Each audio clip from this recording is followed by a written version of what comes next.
أعوذ بالله من الشيطان. بسم اللہ. السلام علیکم خواتین و حضرات. انسانی زندگی میں صحبت کمال کی چیز ہے.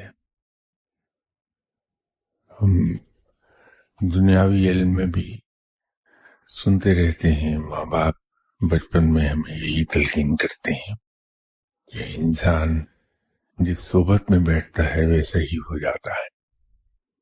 حضرت علی کرم اللہ وجہہ کا بھی قول ہے کہ انسان اپنے دوستوں سے پہچانا چاہتا ہے. روحانیت میں صحبت یا حلقہ احباب یا وہ لوگ جن کے ساتھ انسان کا اٹھنا بیٹھنا ہے بڑا اہم گنا جاتا ہے. اگر کوئی ادنا چیز کسی اعلیٰ چیز کے ساتھ منسلک ہو جائے اس کا سٹیٹس بھی بدل جاتا ہے. جیسے لکڑی ہے یا موم ہے، اگر وہ اپنی جگہ پڑی ہے اسی طرح تو وہ ایک بیکار چیز سمجھی جائے گی. اس کا اس طرح سے پڑے رہنا کوئی مصرف نہیں ہے. لیکن اگر اسی موم کو آگ دکھا دیں، شعلہ دکھا دیں تو جل اٹھتی ہے اور اپنے ارد گرد کے علاقے روشن کر دیتی ہے، وہ نور پھیلا دیتی ہے. یہ یوٹیلیٹی ہے کہ اس نے اس جگہ کو ایک مخصوص حد تک منور کر دیا. اسی طرح اگر لکڑی کو ہم جلا لیں تو وہ ہمیں سردی سے بچانے کے کام آ جائے گی، روشنی پھیلا لے گی، پھر کھانا پکانے کے کام آ جاتی ہے. آگ بذات خود خطرناک چیز ہے، لیکن اگر اسے ایک کیتلی اور پانی کی صحبت میسر آ جائے تو یہ کھانا پکانے کے کام آتی ہے، اس کی یوٹیلیٹی بڑھ گئی. روٹی کا ایک نوالا اگر ہم پلیٹ میں رکھیں تو نہ صرف یہ کہ اس کی کوئی یوٹیلیٹی نہیں ہے، اس کا کوئی استعمال نہیں ہے، اس کا کوئی مصرف نہیں رہے گا، بلکہ 2-3 دن کے بعد اس پہ فنگس لگنا شروع ہو جائے گا اور ہم اسے صحت کے لیے مضر جاننے لگیں گے. لیکن یہی اگر نوالا انسان کھا لے تو منہ میں پیدا ہونے والا ایسڈ اس کے ساتھ ملے گا اور اسے معدے کے لیے قابل ہضم بنا دے گا. معدہ اسے ایک حد تک نرم کر کے تو جگر کے حوالے کر دے گا، جہاں اس سے لائف گیونگ کیمیکلز بن جائیں گے.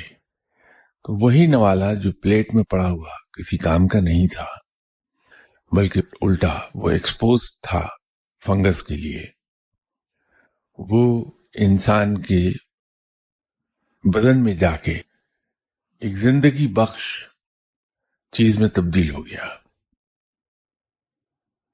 انسان جب ایسے لوگوں میں اٹھنے بیٹھنے لگتا ہے جو صاحب علم ہیں، صاحب ادب ہیں، تو انسان کی زندگی ایک نیا رنگ اختیار کرنے لگتی ہے اور وہ رب کی طرف رجوع کر جاتا ہے. رب تعالیٰ نے اس کائنات میں جتنی چیزیں بنائیں اس میں طبقات اور درجے رکھے ہیں. سب سے ادنا ترین درجے پر جمادات ہیں.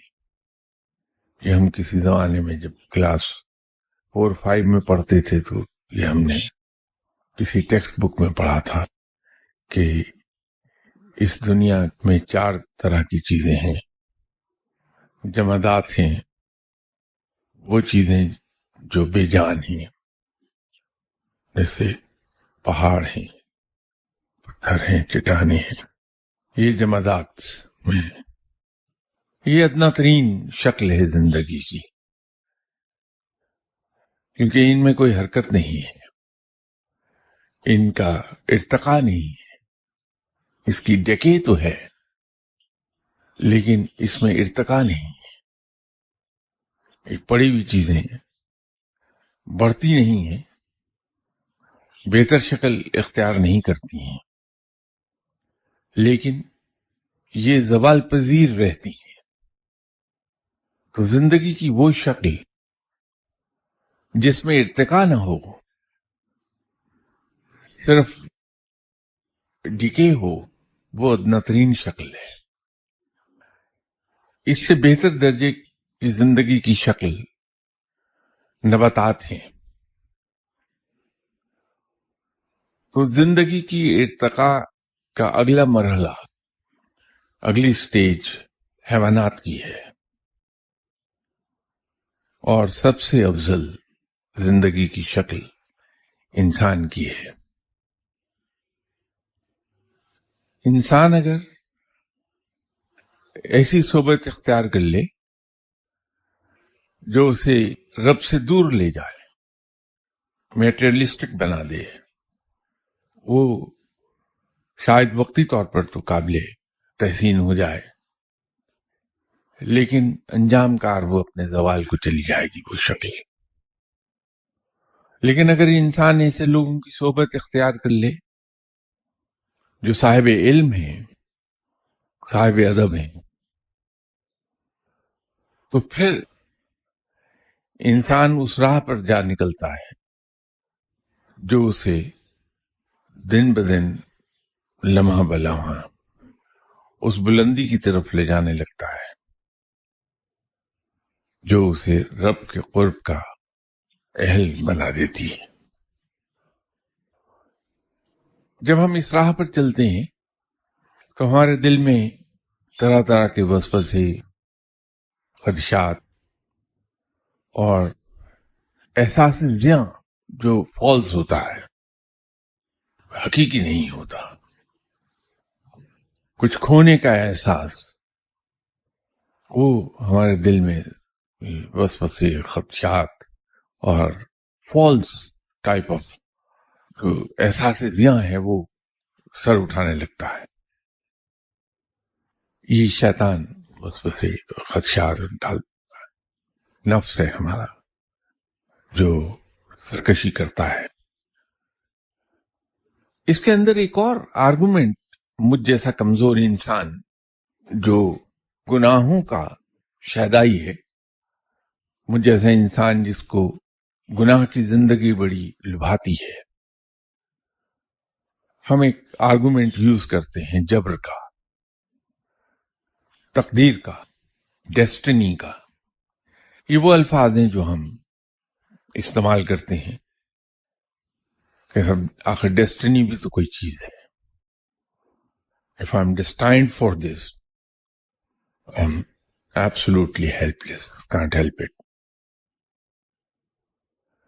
یہ میں آرگومنٹ اکثر، اگر آپ جیسا کوئی نیک آدمی مجھے توجہ دلا دے کہ تم نیکی کی راہ کی طرف کیوں نہیں آتے، تو میں اس کے جواب میں ایک عام طور پر آرگومنٹ یوز کرتا ہوں کہ صاحب تقدیر کا جبر بھی تو کوئی چیز ہے،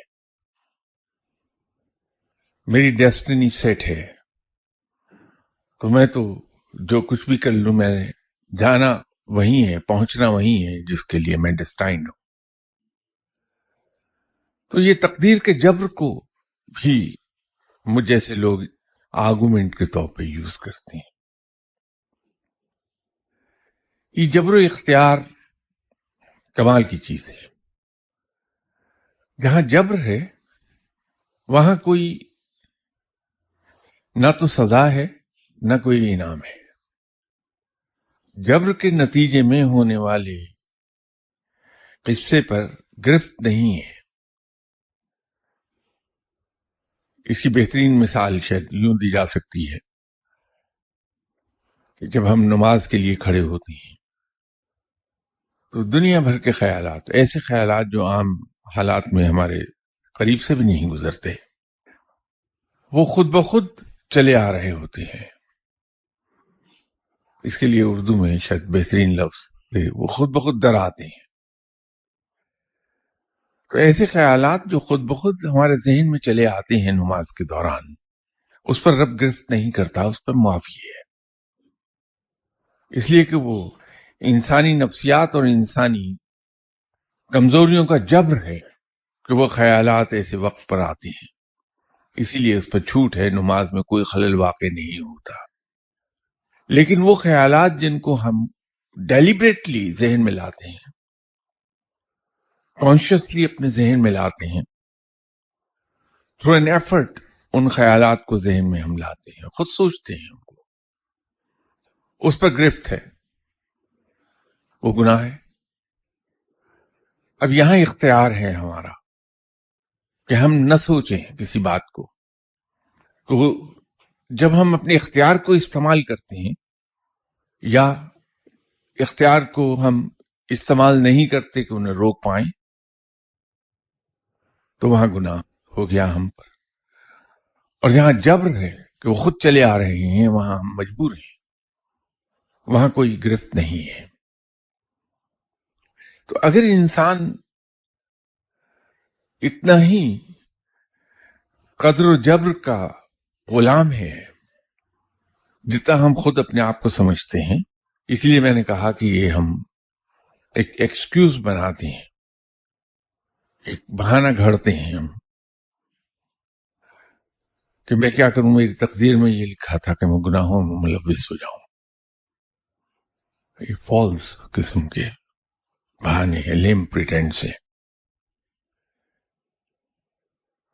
جبر اور اختیار کی شاید بہترین مثال یہ ہے کہ اگر کسی شخص کو پارکنسن کا مرض ہے، اس کے جسم میں راشا ہے، تو اس غریب کا سر یا ہاتھ ہلتا رہتا ہے مسلسل.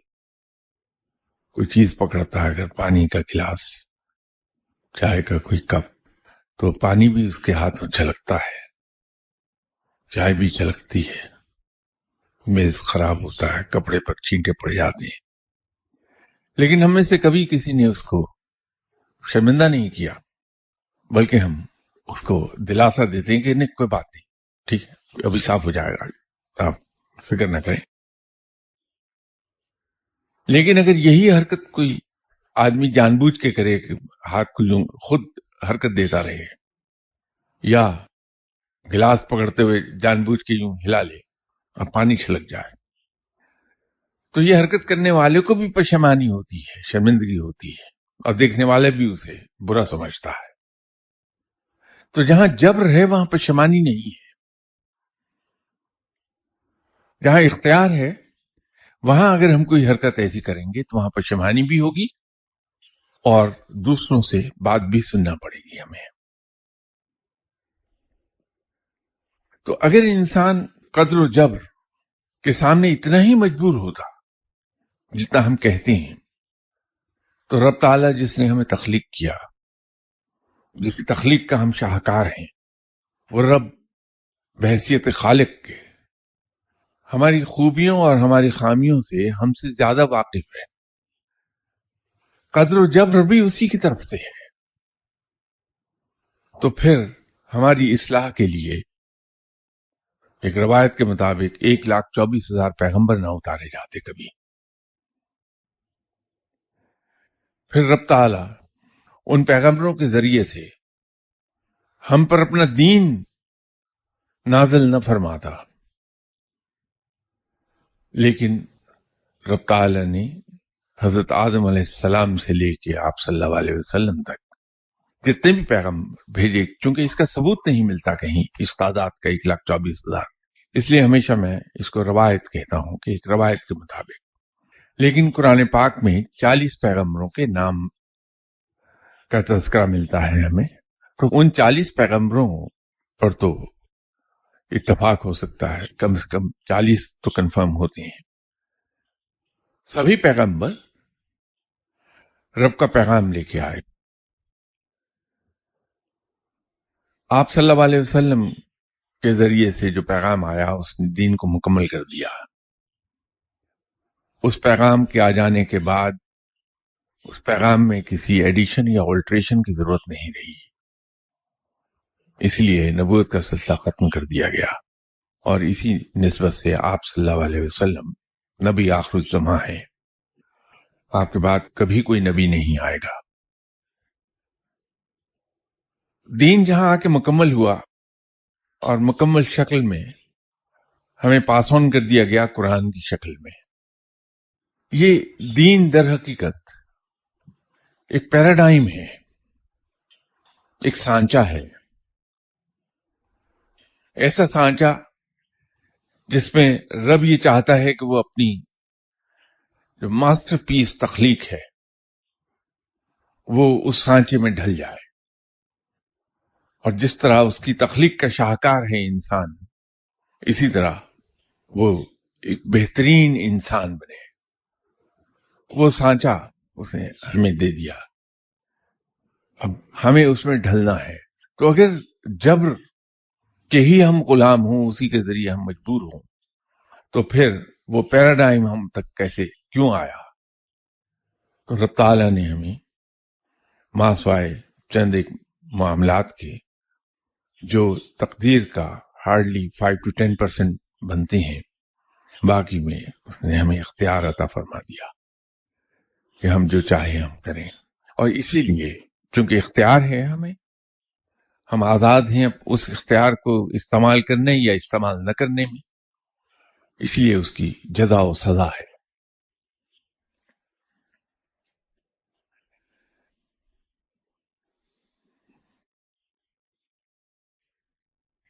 کسی صاحب نے ایک سوال پوچھا ہوگا کہ رب تعالیٰ کی بندگی حاصل کرنے کے لیے انسان کو قناعت اختیار کرنی چاہیے۔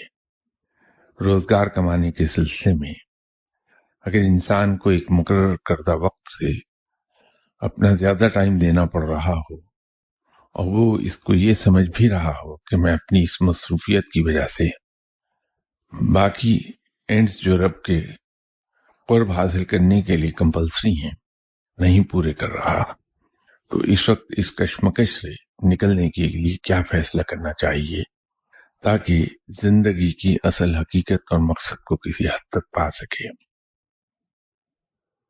اس مفکر کا نام میرے ذہن سے اس وقت نکل گیا۔ کسی مفکر نے ایک بات کہی تھی کہ وہ لوگ جو زندگی میں وقت کی کمی کی شکایت کرتی ہیں، تو میں کیا کروں، میرے پاس وقت نہیں، وہ در حقیقت فارغ لوگ ہی ہیں۔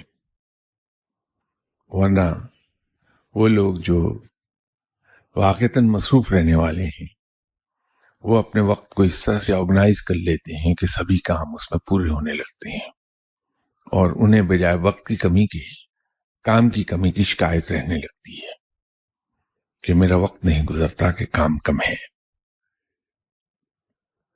آپ صلی اللہ علیہ وسلم کی حیات طیبہ ہمارے لیے ایک ایسا نمونہ ہے جس سے ہم اپنی زندگی کے تمام مسائل کا حل نکال پاتے ہیں۔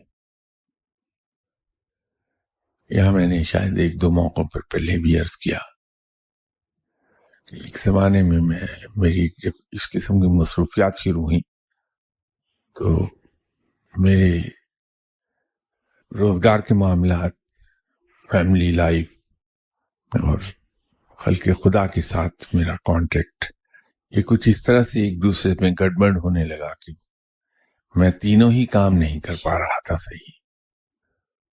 پریشانی کا عالم تھا۔ ان دنوں مجھے اپنے سرکاری ڈیوٹی کے سلسلے میں کراچی بڑا فریکوینٹلی جانا ہوتا تھا۔ جمعے کے روز میں 12 بجے جا کے مسجد میں بیٹھ جاتا ہوں۔ کراچی میں ایک بار جمعہ آ گیا تو میں مسجد میں 12 بجے گیا، وہاں کوئی تھا نہیں۔ جہاں میں بیٹھنا چاہ رہا تھا صف پر، وہاں کھڑا تھا تو سڈنلی میری ایک چارٹ پر نظر پڑی، سامنے دیوار پر لگا ہوا تھا، اور اس چارٹ میں میرے اس مسئلے کا حل لکھا تھا۔ بڑی خوشگوار حیرت ہوئی کہ اللہ نے میرا مسئلہ مسجد میں حل کر دیا۔ اس میں یہ لکھا تھا کہ آپ صلی اللہ علیہ وسلم نے اپنی زندگی کو 3 حصوں میں تقسیم کیا ہوا تھا۔ جو دن ہے آپ کا اس کے 3 حصے کیے ہوئے تھے. ایک حصہ جس میں آپ صلی اللہ علیہ وسلم حکومتی کام سر انجام دیتے تھے، بیرونی وفود سے ملتے تھے اور صحابہ کرام سے ملاقات ہوتی تھی. دن کا دوسرا حصہ آپ صلی اللہ علیہ وسلم نے اپنی فیملی لائف کے لیے مختص کیا ہوا تھا کہ ازواج مطہرات کا ہاتھ بٹاتے تھے، ان کے ساتھ وقت گزارتے تھے.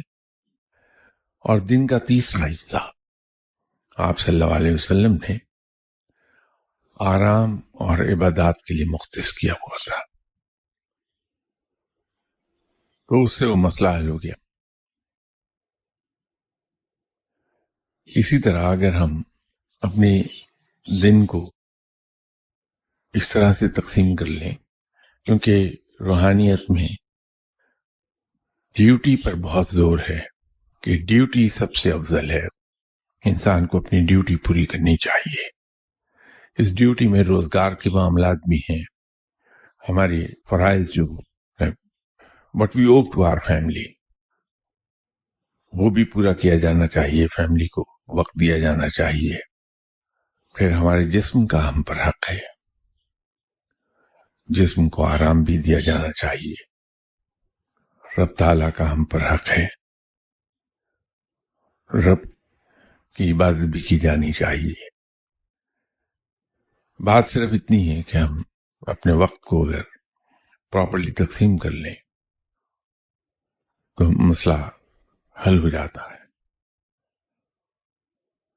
ڈیوٹی کے بارے میں جن بزرگ کے پاس جا کے حاضر ہوا کرتا تھا تو بڑی سختی تھی ڈیوٹی کے سلسلے میں ان کے یہاں کہ ڈیوٹی پہلے، ڈیوٹی میں کوتاہی مت کرو کبھی.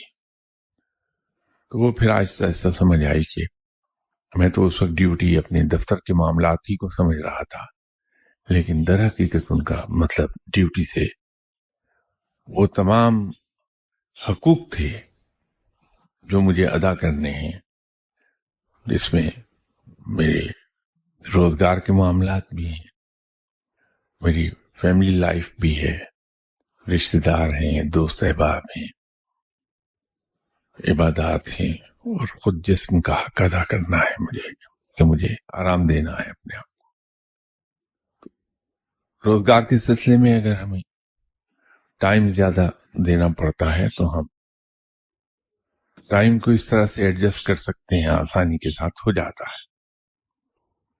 خود میں نے بھی زندگی میں بہت لمبا عرصہ آن ایوریج ڈیلی 14 گھنٹے دفتر میں کام کیا ہے، اور اس میں اتوار کی چھٹی وہ اویل نہیں کی کبھی، بلکہ بعض اوقات عید کے روز بھی 2-4 گھنٹے بیٹھ کے دفتر میں کام کرنا پڑا ہے. ایڈجسٹ ہو جاتا ہے. اللہ تعالیٰ نے انسان کو بہت صلاحیتیں دی ہیں، اور رب تعالیٰ نے ایک ایسا کرم فرمایا ہم پر کہ جو ہمارا جسم ہے وہ ایڈجسٹ ہو جاتا ہے. تھوڑی سی محنت ہے. اور میں نے ایک صاحب کو دیکھا، بہت نام پایا انہوں نے دنیا میں. محنت کرنے والے لوگ ہی دنیا میں نام پاتے ہیں، ورنہ میری طرح جو باتوں کے دھنی ہیں وہ اسی طرح جوتے چرخاتے رہ جاتے ہیں. ان کو میں نے دیکھا کہ بعض اوقات وہ کئی روز بستر پر نہیں لیٹ پاتے تھے کام کی زیادتی کی وجہ سے. انہوں نے اپنی لائبریری میں اسٹڈی تھی ان کی، اس میں ایک ایزی چیئر رکھی ہوئی تھی. اس وقت 15-20 منٹ سوتے تھے اور وہ فریش پھر کام میں شروع ہو گئے. اور ان کی صحت بھی بڑی اچھی تھی. میرا خیال ہے شاید جس وقت ان کی ڈیتھ ہوئی تو 87 یا 88 ایئرس کی ایج تھی اس وقت ان کی. اور اس دن تک وہ خود اپنے ہاتھ سے کما رہے تھے. بہت سی کتابیں انہوں نے لکھی ہیں جو پوری دنیا میں ایز ٹیکسٹ بک پڑھائی جاتی ہیں اکنامکس میں. خود پاکستان میں جو ایم اے اکنامکس کا سلیبس ہے اس میں ان کی لکھی ہوئی کتابیں بطور ٹیکسٹ بک پڑھائی جاتی ہیں. آدمی ایڈجسٹ کر جاتا ہے. اس کے لیے صرف پورا معاملہ تو آپ کا میرے سامنے نہیں ہے. شاید 12 گھنٹے کام کرنا پڑتا ہوگا آپ کو. اس کو تھوڑا سا جب آرگنائز کریں گے تو آپ کا جسم آپ کا ساتھ دے گا، اور انشاءاللہ تعالی آپ کے معاملات اس طرح ہو جائیں گے کہ آپ عبادات بھی کرتے رہیں گے، فیملی کو بھی ٹائم دے دیں گے، آرام بھی آپ کو مل جائے گا، اور ڈیوٹی بھی آپ کی پوری ہوتی چلی جائے گی۔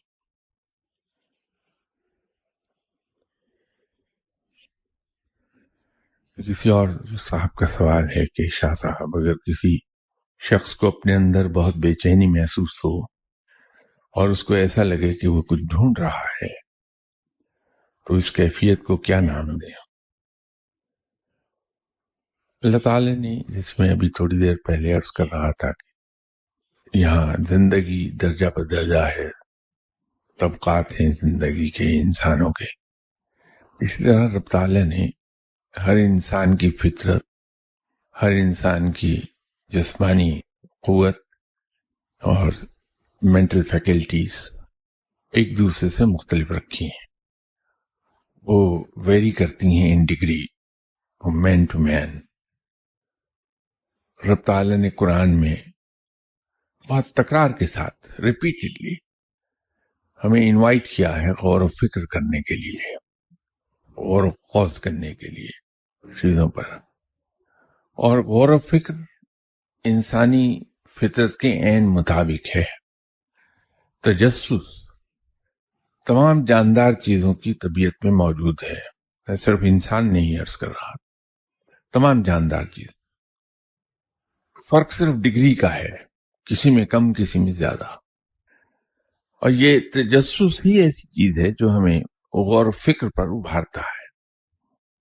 جب ہم اپنی اس جبلت کو سیٹسفائی نہیں کر پاتے، ہم غور و فکر نہیں کرتے اپنے ارد گرد کی چیزوں پر، قرآن پر، رب تعالی کی قدرت کی نشانیوں پر، اس کی بجائے ہم باتوں میں وقت صرف کر دیتے ہیں یا دوسرے کاموں میں، تو پھر ہمارے اندر یہ بے چینی کی ایک کیفیت پیدا ہوتی ہے، جس سے ہمیں یہ رہتا ہے کہ ہم معلوم نہیں کسی چیز کی تلاش میں ہیں جس کا پتہ نہیں چلتا کہ وہ ہے کیا۔ جب ایسی کیفیت ہمارے اندر سر اٹھائے تو ہمیں اس کا فائدہ لینا چاہیے کہ ہمیں غور و فکر میں چلے جانا چاہیے، اور اس کا بڑا آسان سا طریقہ ہے کہ ہم قرآن پاک کا کوئی ایک لفظ ہی پکڑ لیں، کوئی ایک آیت پکڑ لیں، ایک سورہ پکڑ لیں، اور اس پر غور و فکر شروع کر دیں، تو کچھ عرصے کے بعد ایک عجیب چیز نوٹس ہوتی ہے انسان میں کہ وہ چیزوں کے نئے معنوں